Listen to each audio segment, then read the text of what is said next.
दिल्ली में कोरोना के केस बढ़ रहे हैं, मैंने पहले भी बताया था। और लेकिन हमें चिंता करने की, घबराने की इसलिए ज़रूरत नहीं है क्योंकि दिल्ली के अंदर हमने आपके इलाज के लिए सफिशेंट इंतज़ाम किया हुआ है। अगर आपके घर में किसी को कोरोना होता है तो हमने इंतज़ाम किया हुआ है कि उसको अस्पताल में बेड मिलेगा। अगर उसे ऑक्सीजन की ज़रूरत है, हमने इंतज़ाम किया हुआ है कि उसको ऑक्सीजन मिलेगी। अगर उसे वेंटिलेटर की ज़रूरत है, हमने इंतज़ाम किया हुआ उसे वेंटिलेटर मिलेगा। हमने देखा कि देश में, अपने देश में कुछ शहरों में और दुनिया भर में कई ऐसे बड़े बड़े देश हैं जहां कोरोना बहुत ज़्यादा फैल गया। वहां सबसे बड़ी दिक्कत क्या हुई? कोरोना अगर एक बार ही आ जाए तो फैलता तो है, लेकिन दिक्कत ये हुई कि वहां पे अगर 8,000 पेशेंट थे, 20,000 मान लीजिए पेशेंट थे, तो बेड उनके पास 8,000 ही थे। बेड की कमी हो गई उनके पास हेल्थ इंफ्रास्ट्रक्चर की कमी होगी, उनके पास वेंटिलेटर की कमी होगी, उनके पास आईसीयू की कमी हो गई। इस सब की वजह से वहां पे दिक्कतें आने लगी, लोगों को इलाज नहीं मिल पाया और लोगों की मौत बहुत ज़्यादा हो गई। आज उस मामले में दिल्ली, जैसे मैं बार बार बोलता हूं कि हम कोरोना से 4 कदम आगे हैं, तो दिल्ली में हालांकि कोरोना के केस बढ़ रहे हैं, लेकिन हमने इतना इंतजाम किया हुआ है कि अगर आपके घर में कोई बीमार होता है तो उसके लिए बेड का, ऑक्सीजन का, आईसीयू का, सबका इंतजाम किया हुआ है। एक तरफ तो मैं कहता हूं कि हमने आपके लिए इंतजाम किया हुआ है, बेड की कोई कमी नहीं है। हम कहते हैं कि ऑक्सीजन की कोई कमी नहीं है, वेंटिलेटर की कोई कमी नहीं है, आईसीयू की कोई कमी नहीं है। दूसरी तरफ कई बार लोगों के फोन आते हैं, लोगों के मैसेज आते हैं, जी मैं दर दर भटक रहा हूं, मेरे को बेड नहीं मिल रहा, मैं इस अस्पताल में गया, फिर इस अस्पताल में गया, फिर इस अस्पताल में गया, मुझे बेड नहीं मिल रहा। तो इंफॉर्मेशन का गैप है। एक तरफ सरकार ने आपके लिए बेड का इंतजाम कर रखा है, जैसे आज की डेट में 6,731 बेड हैं और दिल्ली के अस्पतालों में केवल 2,600 पेशेंट हैं, तो लगभग 4,100 बेड खाली पड़े हैं। 4,100 बेड आज खाली पड़े हैं। लेकिन जब लोग जा रहे हैं तो उन्हें पता नहीं चलता कि मैं किस अस्पताल में जाऊं, मेरे को किस अस्पताल में बेड मिलेगा, मेरे को किस अस्पताल में ऑक्सीजन मिलेगी, मेरे को किस अस्पताल में वेंटिलेटर मिलेगा। लोगों को आइडिया नहीं है। तो ये इंफॉर्मेशन गैप है। इस इंफॉर्मेशन गैप को पूरा करने के लिए हम लोग आज एक ऐप लॉन्च कर रहे हैं।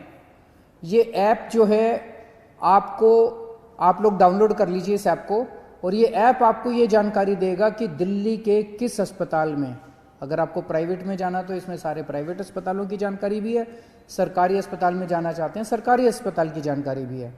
ये ऐप आपको बताएगा कि दिल्ली के किस अस्पताल में इस वक्त कितने बेड खाली हैं, कितने बेड भरे हुए हैं।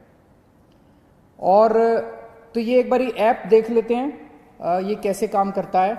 अभी आपके सामने ये दिखाएंगे, जैसे जब आप ऐप डाउनलोड करेंगे तो ये ऐप सामने दिखाया उसने कि टोटल बेड कितने थे।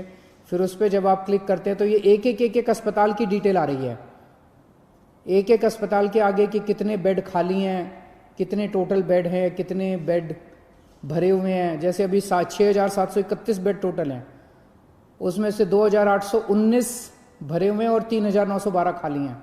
उसके अंदर ये वेंटिलेटर का आ गया, ये सारे किस अस्पताल में कितने वेंटिलेटर, टोटल 302 वेंटिलेटर है दिल्ली में और 210 खाली हैं, 92 वेंटिलेटर्स अभी भरे हुए हैं।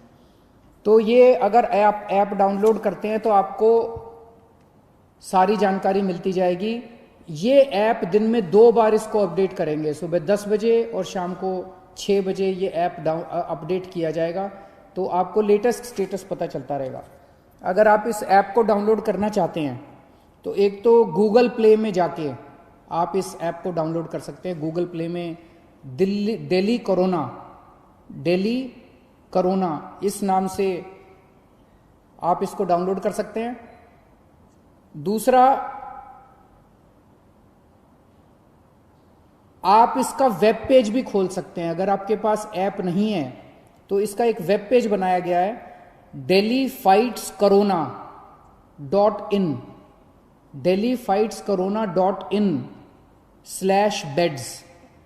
इसके ऊपर भी आपको ये सारा बेड्स का स्टेटस मिल जाएगा।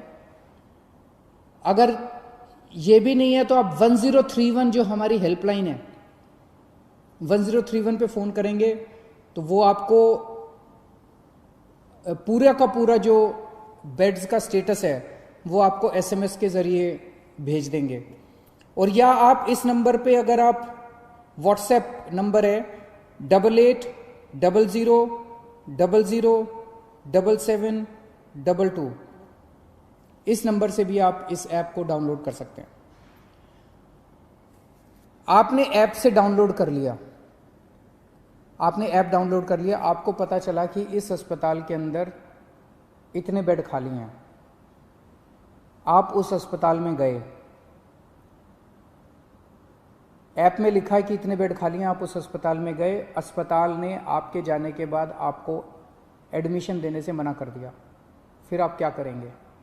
इसका हमने पूरा इंतजाम किया है। आप 1031 पे, वहीं अस्पताल के रिसेप्शन पे बैठ के 1031 पे फ़ोन करना और 1031 पे आप बताना कि मैं अस्पताल में हूँ, ऐप में लिखा हुआ है इसके अस्पताल खाली हैं, ये मुझे एडमिशन नहीं दे रहे।